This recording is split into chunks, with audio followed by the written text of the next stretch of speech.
네, 시멘트뿐만이 아닙니다. 원유나 액화천연가스, 또 석탄 같은 주요 에너지 가격도 폭등하면서 수입액이 역대 가장 큰 규모로 늘었습니다. 이 때문에 전체 수출보다 수입이 더 많아져서 무역 수지는 다시 적자로 돌아섰습니다. 이어서 정세배 기자가 보도합니다. 우리나라의 대표 수출 품목은 반도체입니다. 지난달 수출액이 사상 첫 130억 달러를 돌파하면서 역대 최고치를 기록했습니다. 지난해 같은 달과 비교해 40% 가까이 늘었습니다. 여기에 IT 품목과 석유 제품, 철강 등 주력 산업 대부분의 수출이 꾸준히 늘면서 지난달 전체 수출액은 통계 작성 이래 역대 최대를 기록했습니다. 수입액 역시 역대 최대였습니다. 그 결과 무역 수지는 한 달 만에 다시 적자로 돌아섰습니다. 급등한 에너지 가격이 문제였습니다.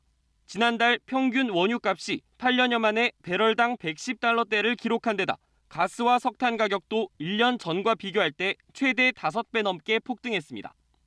이 때문에 지난달 에너지 수입액은 역대 최대 규모를 기록했는데 전년 대비 2배 넘게 늘어났습니다. 여기에 수출 물량 증가에 따른 중간재 수입이 늘어난 것도 수입액 증가에 영향을 미쳤습니다. 견조한 증가세를 보여준 수출보다 수입이 크게 증가하여 무역 적자가 발생한 것으로 분석됩니다. 다만 우리와 산업 구조가 비슷한 일본을 비롯해 미국과 프랑스 등 주요국 역시 에너지 가격 급등으로 인한 무역 적자가 계속되고 있다고 정부는 설명했습니다.